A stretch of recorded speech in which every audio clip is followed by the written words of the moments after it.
रोहित। कैसे क्या घटना हुई?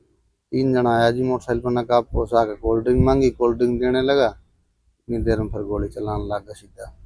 कितने बजे की घटना है? 12 बजे के आसपास की। तो अभी कोई अधिकारी या पुलिस वाला कोई आया है यहाँ पे? एसीपी आए हैं और एसएचओ साहब आए थे, चौकी इंचार्ज सब आए हैं। कोई रंजिश हो किसी में पहले? रंजीश है जी, जय भगवान है, ऋतिक है, सिटल्लू है और शुभम साहब हमारी जितना भी इनका परिवार के सारे बंदे सारे रंजिश रखते हैं जी। क्या कारण है? झूठा नाम लिखवा दे जी बेफालतू में, एफआईआर करवा दे झूठी। इनका चाचा चूचा मार दिया था, उसमें बोला हमने मारा, हमारा कोई मतलब भी नहीं था। पुरानी रंजिश है कोई? पुरानी रंजिश है जी, अब रंजिश रखते हैं। कितने साल हो गए? करीब 2019-20 से। इसमें गुरुग्राम पुलिस को एक इन्फॉर्मेशन मिली थी कि पटौदी पुलिस स्टेशन के एरिया में एक ढाबा पर कुछ गोलियां चलाई गई हैं, जिस पर गुरुग्राम पुलिस की टीम स्पॉट पर पहुंची।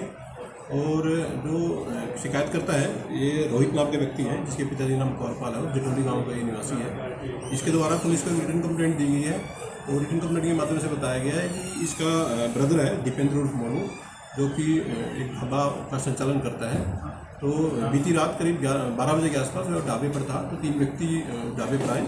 उनके द्वारा कोल्ड ड्रिंक मांगी गई और इसी दौरान उनके द्वारा उसके भाई के ऊपर फायरिंग कर दी गई। और उन व्यक्तियों के द्वारा जाते जाते जो ढाबा पर एक अन्य व्यक्ति था, महेंद्र नाम का व्यक्ति मौजूद था, उसके सर पर भी कुछ चोट मारी गई है। तो ये शिकायतकर्ता रोहित के द्वारा इसमें मामले में करीब 5 लोगों को नामजद कराते हुए हत्या की एफआईआर रजिस्टर कराई गई है। जो नामजद आरोपी हैं वो ऋतिक, जय भगवान, अमित, रोहित और विकास के रूप में इन आरोपियों को नामजद इनके द्वारा करवाया गया है। इन्वेस्टिगेशन में फिलहाल तक ये सामने आया है कि जो शिकायतकर्ता रोहित है वह एक 2020 के एक हत्या के केस में जेल में बंद था और जो जिनके केस इसके द्वारा फिलहाल एफआईआर रजिस्टर कराई गई है उनके चाचा की, जिसका नाम की इंद्रजीत था, तो इंद्रजीत का वर्ष 2020 में एक मर्डर हुआ था।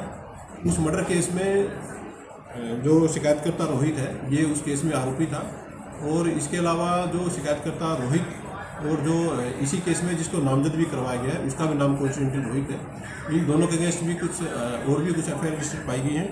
फिलहाल तक मामला 2020 का जो पुराना मर्डर केस था उसकी रंजिश रखते हुए इनके द्वारा इस हत्या को अंजाम दिया गया है। फिलहाल पुलिस की टीम इन्वेस्टिगेशन कर रही है और स्पोर्ट से भी कुछ एविडेंस पुलिस के द्वारा कलेक्ट किए गए हैं और जैसे जैसे फैक्ट इन्वेस्टिगेशन में सामने आएंगे पुलिस उसके अकॉर्डिंग इन्वेस्टिगेशन जारी रखेगी। कितने राउंड?